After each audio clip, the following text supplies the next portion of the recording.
Pernah kepikiran nggak, kenapa kadang hal yang kelihatannya sepele justru nyimpen rahasia yang super besar? Oke, bayangin ini. Danantara, lembaga sovereign wealth fund raksasa kebanggaan Indonesia, lagi siap-siap buat ngucurin investasi gila-gilaan ke dalam bisnis peternakan ayam. Angkanya benar-benar bikin geleng-geleng kepala dan pastinya bikin banyak orang bertanya-tanya. 20 triliun rupiah. Yap, kalian nggak salah dengar.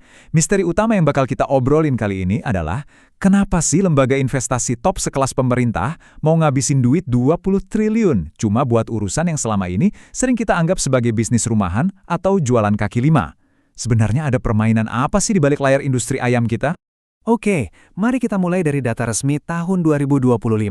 Terus terang ini agak aneh. Di satu sisi, produksi ayam di Indonesia itu nyentuh 4,2 juta ton. Tapi tebak berapa konsumsi kita? Cuma 3,8 juta ton. Artinya kan, secara hitung-hitungan di atas kertas, negara kita tuh lagi kelebihan ayam nyaris 400 ribu ton loh. Kita ini sama sekali nggak kekurangan stok. Tapi, nah ini dia masalahnya. Hukum ekonomi seakan nggak berlaku di sini. Logikanya kan kalau barang melimpah, harga turun dong. Tapi faktanya bikin pusing. Coba kita lihat di Indragiri Riau. Harga ayam tiba-tiba terbang dari Rp33.000 di bulan Juli 2025, jadi Rp47.500 per kilo di bulan Februari 2026. Itu lompatan harga sampai 44%. Ada yang nggak beres kan? Pasokan berlimpah ruah, tapi harga malah meroket nggak keruan. Bagian 1. Rahasia kakek moyang ayam. Buat ngejawab keanehan tadi, kita harus gali jauh lebih dalam. Industri ayam zaman sekarang tuh bukan sekedar peternak ngasih makan ayam di pekarangan belakang ya. Ini udah level genetika dan teknologi tingkat tinggi. Ayam yang terhidang di piring kalian itu nggak datang gitu aja.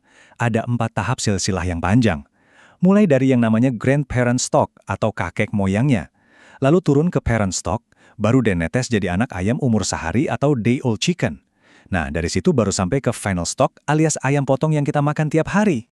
Hulu dari semua kerumitan ini adalah GPS, si kakek moyang ayam tadi. Dan ini bukan ayam biasa, ini benar-benar keturunan genetik yang super elit. Coba bayangin, buat ngasilin satu galur genetik ini aja butuh riset dari 8-12 tahun. Biosecurity-nya juga harus ketat banget. Praktisnya, industri hulu ini cuma dikuasai sama segelintir pemain raksasa global, kayak Aviagen atau Copventress dari Amerika Serikat. Dan ini benar-benar nunjukin betapa krusialnya menguasai si ayam elit ini. Efek multiplikasinya itu loh, luar biasa. Satu ekor kakek moyang ini bisa ngasilin 40 ekor parent stock. Terus, dari tiap parent stock itu bakal lahir 140 ekor ayam konsumsi. Jadi, dari cuma satu bibit GPS aja, ujung-ujungnya bakal beranak pinak jadi lebih dari 5.600 ayam yang siap digoreng. Kekuatan perkaliannya benar-benar masif. Sekarang, siap-siap dengar fakta mengejutkannya. Di tahun 2023, ternyata negara kita tercinta ini ngimpor ayam kakek moyang ini sampai nyaris 682.000 ekor. Harganya sekitar Rp80.000 per ekor.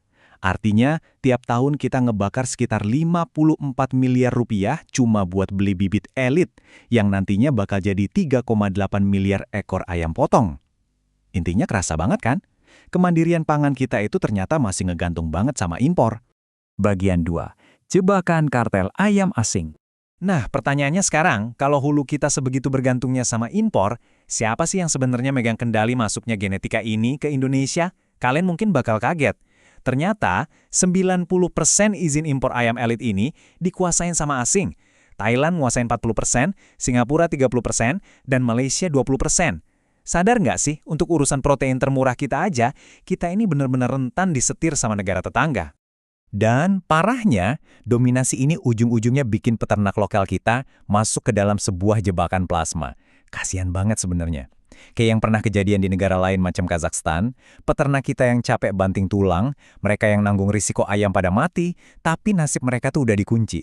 Mereka dipaksa beli bibit, pakan, sampai obat-obatan dari konglomerat asing ini. Giliran panen, ya harus dijual lagi ke konglomerat itu dengan harga yang udah mereka patok semaunya. Jadi, tolong banget buang jauh-jauh pikiran kalau bisnis ayam itu cuma bisnis receh di belakang rumah. Nggak sama sekali.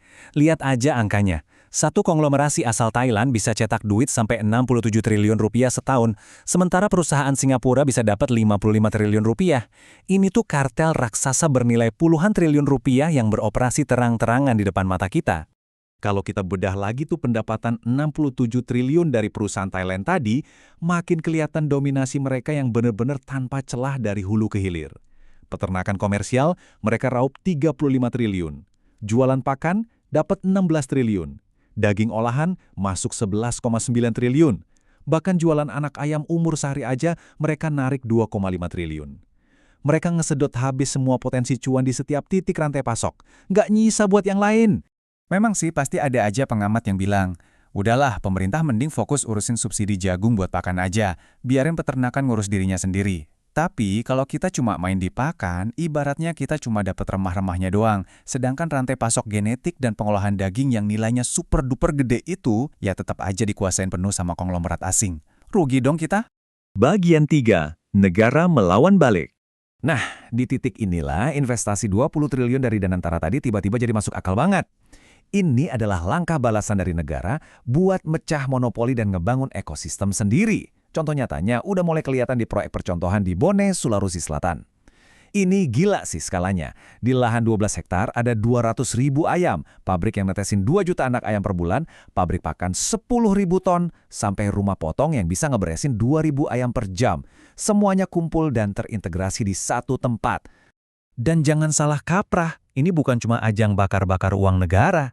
Hitungan ekonominya jalan loh. Fasilitas ini bisa produksi 284.000 kilo daging ayam tiap bulan. Kalau dijual sekitar Rp38.000 per kilo, itu perputarannya nyentuh 10,7 miliar sebulan, alias Rp129 miliar setahun. Dan yang paling penting dari semua angka itu, fasilitas ini langsung ngebuka lapangan kerja buat 2.000 orang warga lokal. Lebih dari sekedar uang, ngebangun ekosistem sendiri ini tuh bener-bener pondasi krusial buat nyuksesin program makan bergizi gratis. Kan lucu ya, pemerintah bikin program mulia, ngasih makan bergizi buat anak bangsa, tapi ujung-ujungnya malah ngasih untung negara tetangga yang jualan ayam impor. Kalau kita punya ekosistem lokal yang kuat, kita bisa jamin 100% protein buat jutaan anak kita murni dari hasil keringat peternak dan tanah air kita sendiri. Bagian 4. Masa depan swasembada pangan. Pada akhirnya, obrolan ini ngebawa kita ke pertanyaan besar. Swasembada pangan itu wujud aslinya kayak gimana sih buat masa depan kita?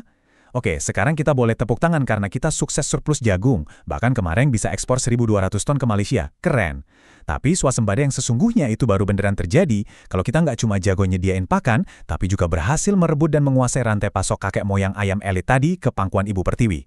Coba deh kita lihat visi ke depannya.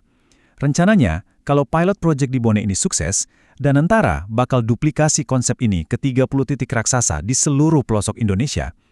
Kalau satu titik aja bisa muter uang ratusan miliar dan ngehidupin ribuan keluarga, coba bayangin, ini bakal ngasilin putaran uang triliunan rupiah dan puluhan ribu lapangan kerja baru berskala nasional. Jadi sekarang udah jelas ya, duit 20 triliun ini bukan cuma urusan ternak ayam biasa. Ini murni soal pertarungan merebut kedaulatan pangan kita sendiri. Akhir kata, semuanya balik lagi ke pertanyaan mendasar buat kita semua. Rela nggak sih duit triliunan dari piring makan kita terus mengalir deres buat menuhin berangkas monopoli asing? Atau emang udah saatnya duit negara dipakai buat muterin roda ekonomi di rumah sendiri demi kesejahteraan rakyat kita? Semua renungan itu saya kembalikan ke kalian. Terima kasih udah ngikutin paparan kali ini dan sampai jumpa.